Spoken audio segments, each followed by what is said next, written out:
Test 2. You will hear a number of different recordings and you will have to answer questions on what you hear. There will be time for you to read the instructions and questions, and you will have a chance to check your work.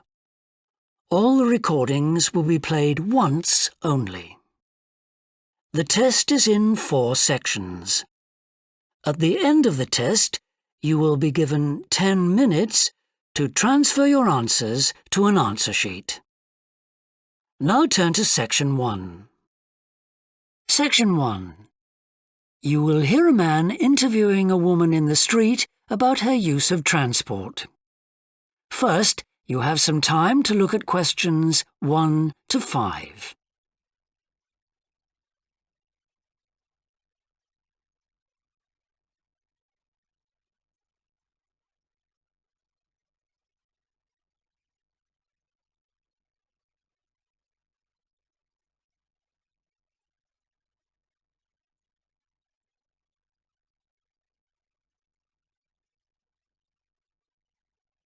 You will see that there is an example that has been done for you.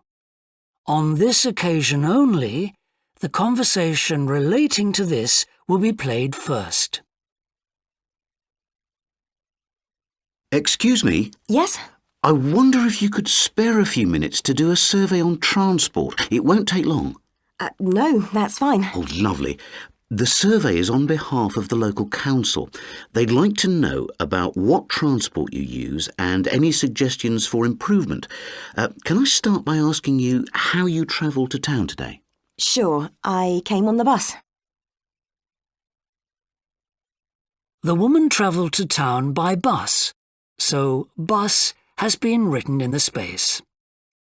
Now we shall begin. You should answer the questions as you listen, because you will not hear the recording a second time. Listen carefully and answer questions 1 to 5. Excuse me? Yes?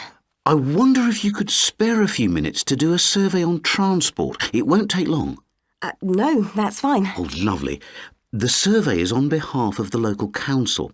They'd like to know about what transport you use and any suggestions for improvement. Can I start by asking you how you travelled to town today? Sure, I came on the bus. Great. Now, can I get a few details about yourself? OK. What's your name? It's Louisa. Yes. Hardy. Can you spell that, please? Yes, it's Hardie.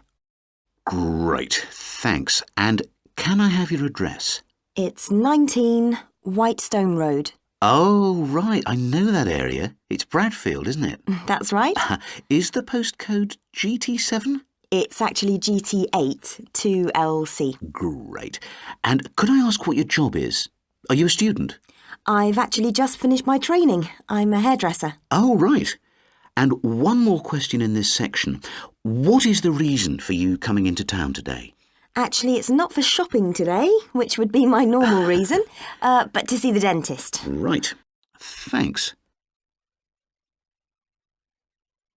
Before you hear the rest of the interview, you have some time to look at questions 6 to 10.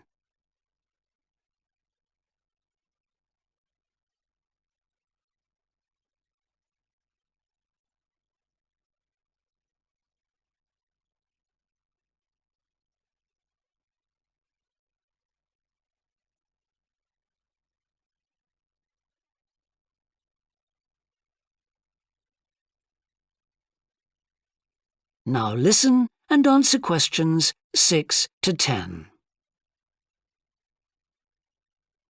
Now, in this last section, I'd like you to give us some ideas about the facilities and arrangements in the city for getting to and from work. Any suggestions you have for improvements?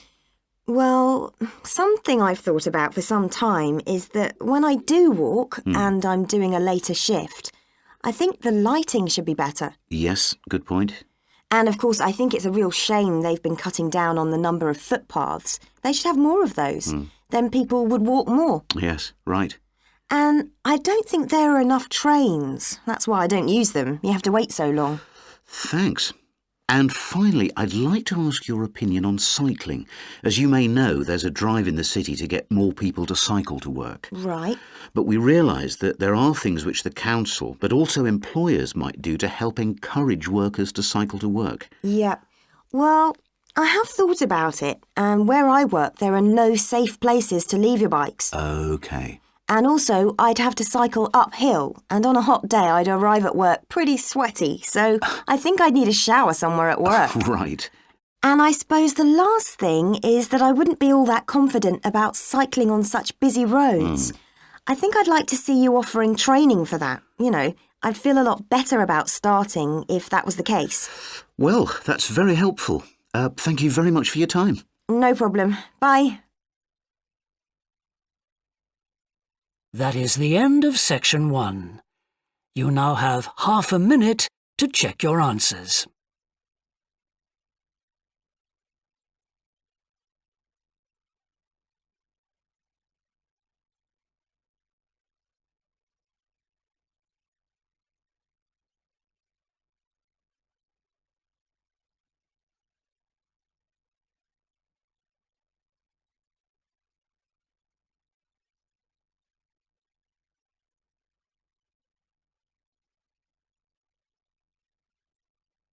Now turn to section 2. Section 2. You will hear a representative of a city council giving information about 2 new facilities which are opening soon in the city. First, you have some time to look at questions 11 to 14.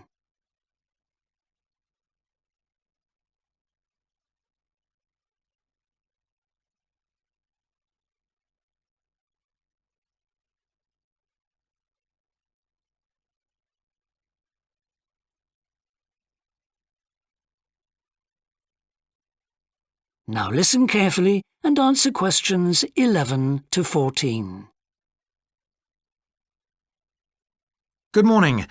I'm very pleased to have this opportunity to say a little about 2 exciting new developments in the city: the Brackenside open-air swimming pool and the Children's Adventure Playground in Central Park. As many of you may know, the idea for these initiatives came from you, the public, in the extensive consultation exercise which the City Council conducted last year. And they have been realised using money from the SWRDC, the South West Regional Development Commission. First of all, Brackenside Pool. As many of the older members of the audience will remember, there used to be a wonderful open-air pool on the seafront 30 years ago, but it had to close when it was judged to be unsafe.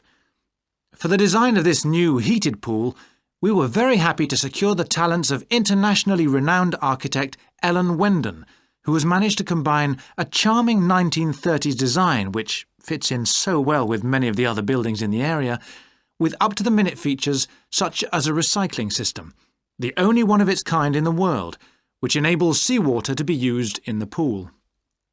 Now, there's been quite a bit of discussion in the local press about whether there would be enough room for the number of visitors we're hoping to attract, but the design is deceptive, and there have been rigorous checks about capacity. Also, just in case you were wondering, we're on schedule for a June the 15th opening date, and well within budget, a testimony to the excellent work of local contractors Hickman's. We hope that as many people as possible will be there on June the 15th. We have engaged award-winning actress Coral White to declare the pool open, and there'll be drinks and snacks available at the poolside. There'll also be a competition for the public to decide on the sculpture we plan to have at the entrance. You will decide which famous historical figure from the city we should have. Before you hear the rest of the talk, you have some time to look at questions 15 to 20.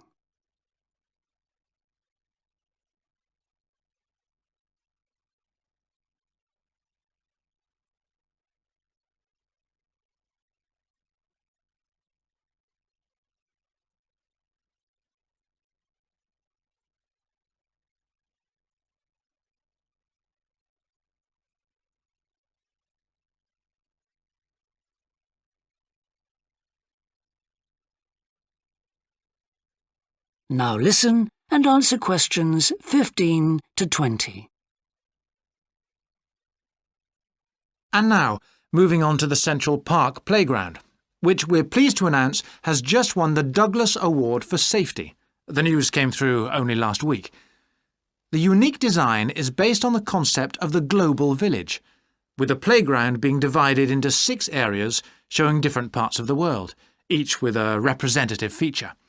For example, there is a section on Asia, and this is represented by rides and equipment in the shape of snakes, orangutans, tigers and so on, fauna native to the forests of the region. Moving south to the Antarctic, we couldn't run to an ice rink, I'm afraid, but opted instead for climbing blocks in the shape of mountains. I thought they could have had slides for the glaciers, but the designers did want to avoid being too literal. Then on to South America, and here the theme is El Dorado, games replicating the search for mines full of precious stones. And then, moving up to North America, here there was considerable debate.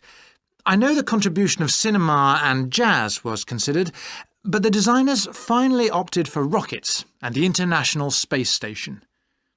Eastwards to Europe then, and perhaps the most traditional choice of all the areas, medieval castles and other fortifications. Then last but not least, moving south to Africa, and a whole set of wonderful mosaics and trails to represent the great rivers of this fascinating and varied continent. Now, the opening date for our global playground is the 10th of July, and again, we'd love to see you there. So, make a date and come and see this magnificent, original new amenity right in the heart of the city. That is the end of Section 2. You now have half a minute to check your answers.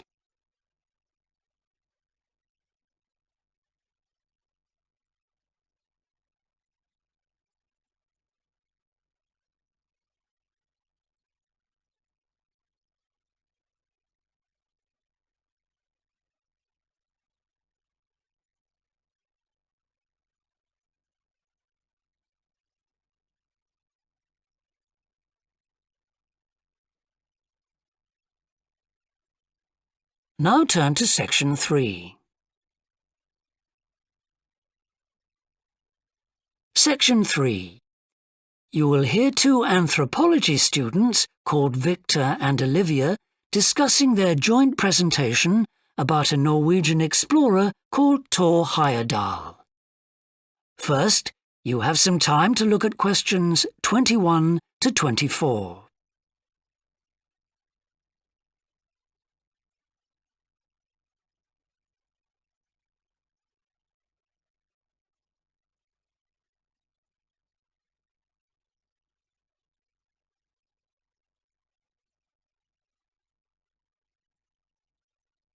Now listen carefully and answer questions 21 to 24. Right, well, for our presentation, shall I start with the early life of Thor Heyerdahl? Sure. Why don't you begin with describing the type of boy he was, especially his passion for collecting things? That's right. He had his own little museum. And I think it's unusual for children to develop their own values and not join in their parents' hobbies. I'm thinking of how Heyerdahl wouldn't go hunting with his dad, for example. Yeah, he preferred to learn about nature by listening to his mother read to him. And quite early on, he knew he wanted to become an explorer when he grew up. That came from his camping trips he went on in Norway, I think. No, it was climbing that he spent his time on as a young man. Oh, right. After university, he married a classmate, and together they decided to experience living on a small island to find out how harsh weather conditions shaped people's lifestyles. As part of their preparation, before they left home, they learnt basic survival skills, like building a shelter. I guess they needed that knowledge in order to live wild in a remote location with few inhabitants, cut off by the sea, which is what they were aiming to do. An important part of your talk should be the radical theory Heyerdahl formed from examining mysterious ancient carvings that he happened to find on the island. I think you should finish with that. OK. Before you hear the rest of the discussion, you have some time to look at questions 25 to 30.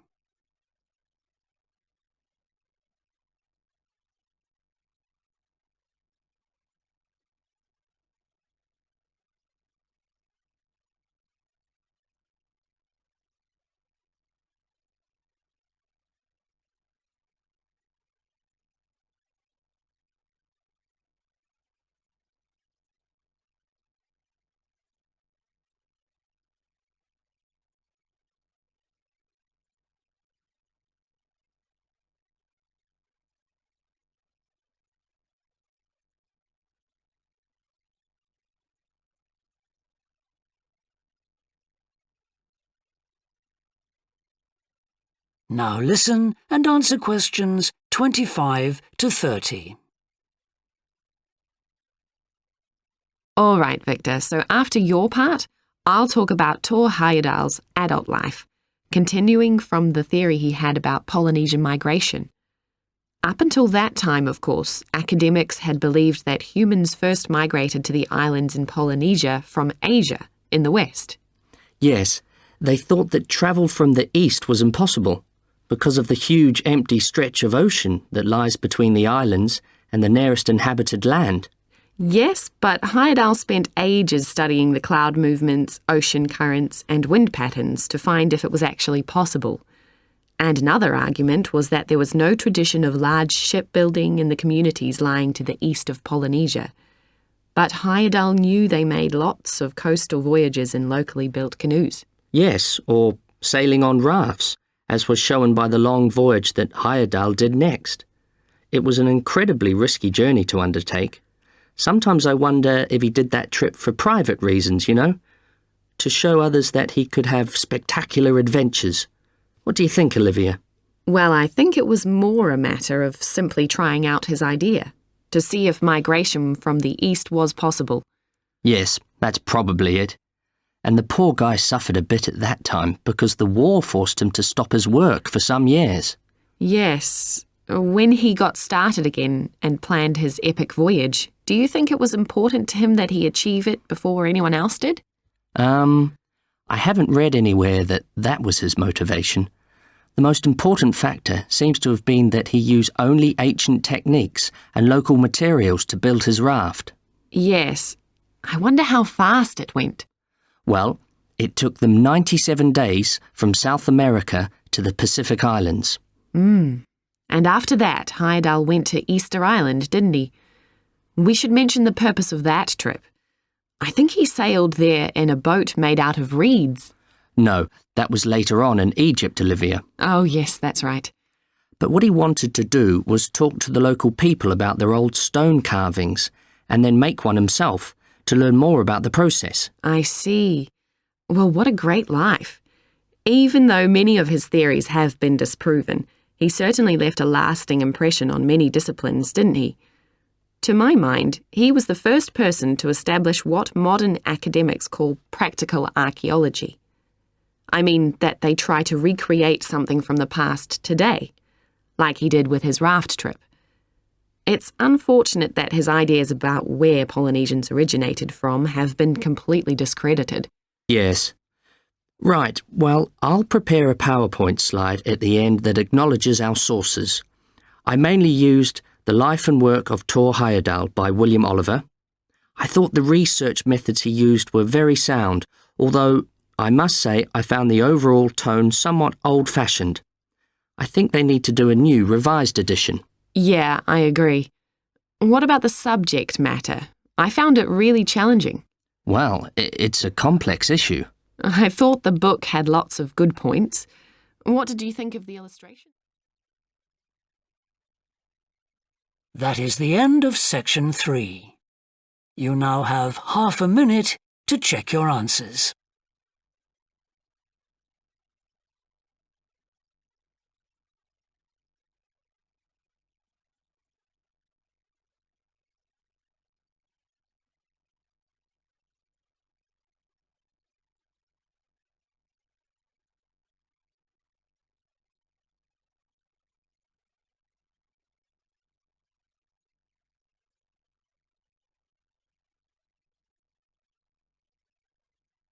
Now turn to Section 4. Section 4. You will hear a business student predicting how management might change in the next few years. First, you have some time to look at questions 31 to 40.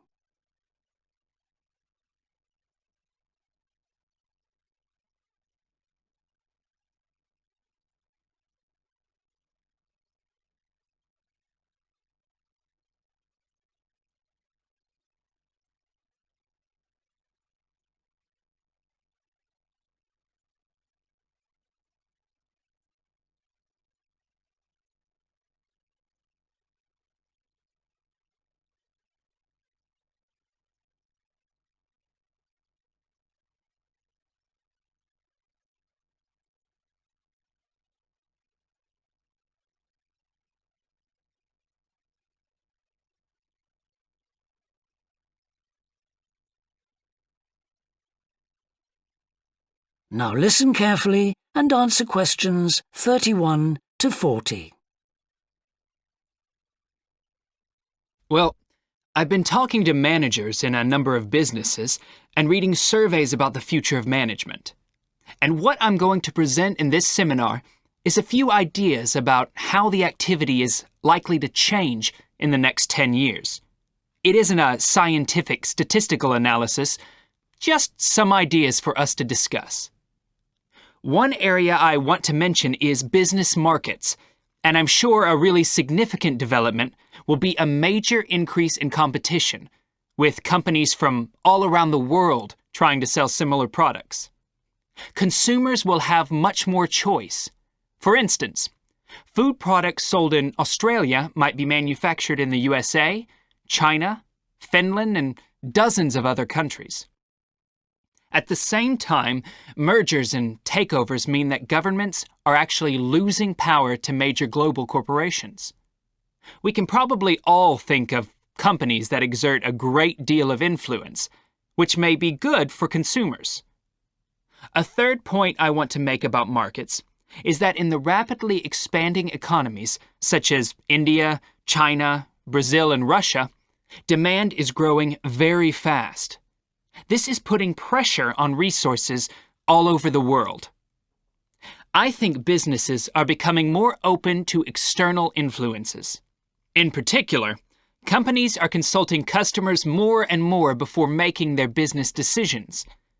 Companies are finding out what they want and providing it, instead of making products and then trying to sell them, which is the model of years ago. Another influence is that concerns about the environment will force manufacturers to extend product life cycles to reduce the amount of pollution and waste. And, in some cases, regulation will need to be strengthened.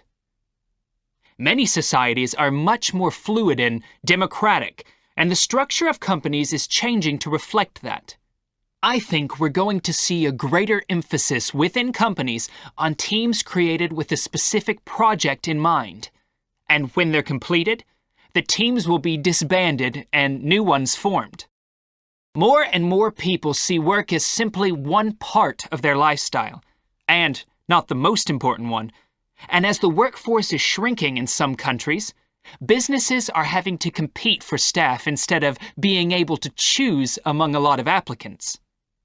Typical examples that will attract and retain staff are traditional ones like flexible hours and, something that has been made possible by advances in technology, remote working, with people based at their home, abroad, or almost anywhere they choose.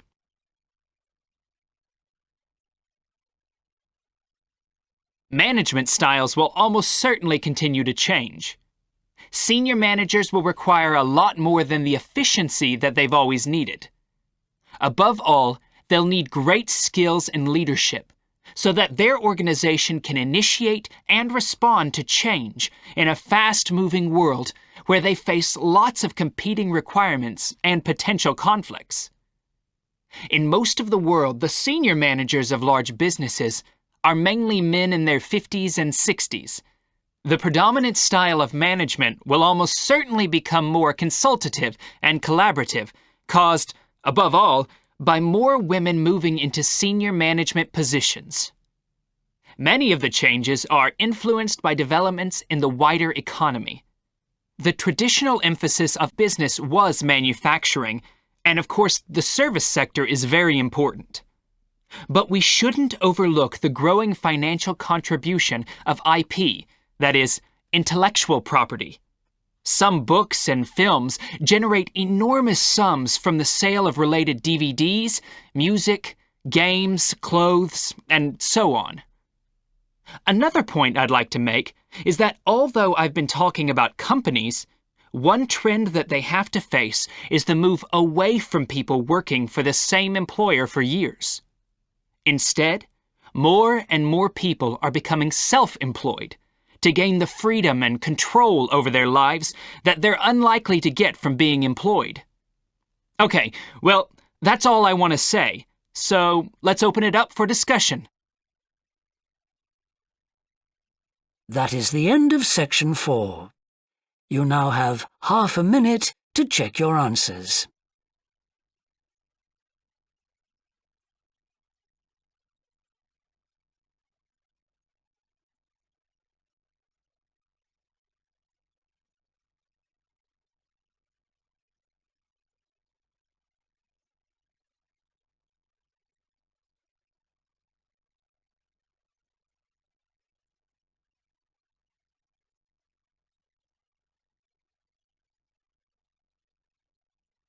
That is the end of the listening test. In the IELTS test, you would now have 10 minutes to transfer your answers to the answer sheet.